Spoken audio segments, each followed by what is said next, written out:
অনুরাগের ছোঁয়া ধারাবাহিকের আগামী পর্বে আমরা দেখতে পাবো সন্ত্রাসী ইরার হাত থেকে সূর্যকে বাঁচাতে গিয়ে মৃত্যুর মুখে দীপা। হ্যাঁ বন্ধুরা, আমরা এমনটাই দেখতে পাবো অনুরাগের ছোঁয়া ধারাবাহিকের আগামী পর্বগুলোতে। কাকিমণি ইরাকে বরণ করে সেনগুপ্ত বাড়িতে তোলে, আর দীপা সূর্যের করা আঘাত সহ্য করতে না পেরে সেনগুপ্ত বাড়ি থেকে সোনারূপাকে নিয়ে বেরিয়ে অর্জুনের বাড়িতে গিয়ে ওঠে, আর অর্জুনও দীপা ও সোনারূপাকে বরণ করে তার বাড়িতে তোলে। অপরদিকে সূর্যও হাজির হয় সেনগুপ্ত বাড়িতে। সূর্য তার বিবাহিত স্ত্রী ইরাকে নিয়ে সেনগুপ্ত বাড়িতেই থাকতে চায়। আসলে সূর্য এসব কিছু করছে দীপার ওপর অভিমানে, দীপাকে কষ্ট দিতে, কিন্তু সূর্য দীপাকে কষ্ট দিতে গিয়ে ইরাকে সেনগুপ্ত বাড়িতে এনে নিজেদের অনেক বড় বিপদ ডেকে এনেছে। কয়েকদিন পর সেনগুপ্ত বাড়িতে আসার পরেই ইরার আসল রূপটা বাইরে বেরিয়ে আসে। ইরা চুপি চুপি কারোর সাথে ফোনে যখন কথা বলছিল, তখন সূর্য আড়াল থেকে শুনতে পায়। সূর্যের মনে সন্দেহ হয়, সূর্য বুঝতে পারে ইরা আসলে একজন সন্ত্রাসী। সূর্য ইরার মুখোমুখি হয়ে বলে, ইরা তুমি ধরা পড়ে গেছো, তুমি একজন সন্ত্রাসী, তোমাকে আমি এক্ষুনি পুলিশের হাতে তুলে দেবো। তখন ইরা তার বন্দুকটি বের করে বলে, না না ডক্টর সূর্য সেনগুপ্ত, এই ভুলটা করবেন না।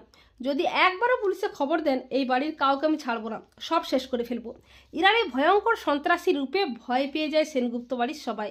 ইরা সূর্যের দিকে বন্দুক তাক করে বলে, ডক্টর সূর্য সেনগুপ্ত, আপনি ফাঁদে পড়ে গেছেন। এবারে আমি আপনাকে যা যা করতে বলবো আপনি ঠিক তাই তাই করবেন, তা না হলে আপনার সাথে সাথে আপনার পরিবারকেও ধ্বংস করে ফেলবো। আর লাবণ্য কোনো উপায় না পেয়ে ভয় পেয়ে চুপি চুপি গিয়ে দীপাকে ফোন করে সবটা জানায়।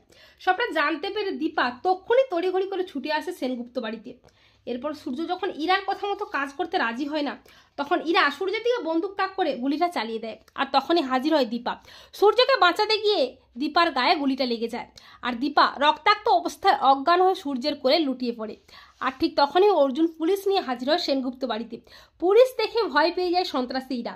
পুলিশ বলে, ইউ আর আন্ডার অ্যারেস্ট সন্ত্রাসী ছদ্মবেশধারী ইরা।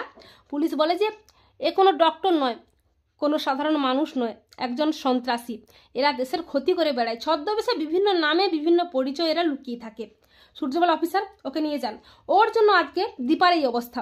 পুলিশ সন্ত্রাসীরাকে অ্যারেস্ট করে টানতে টানতে থানায় নিয়ে যায়। সূর্য দীপাকে জড়িয়ে ধরে কান্নায় ভেঙে পড়ে। সূর্য বলে, দীপা তোমার কিচ্ছু হবে না দীপা, আমি তোমাকে ঠিক সুস্থ করে তুলবো, তোমাকে বাঁচতেই হবে, তুমি না বাঁচলে কে আমাকে আমার অন্যায়ের শাস্তি দেবে।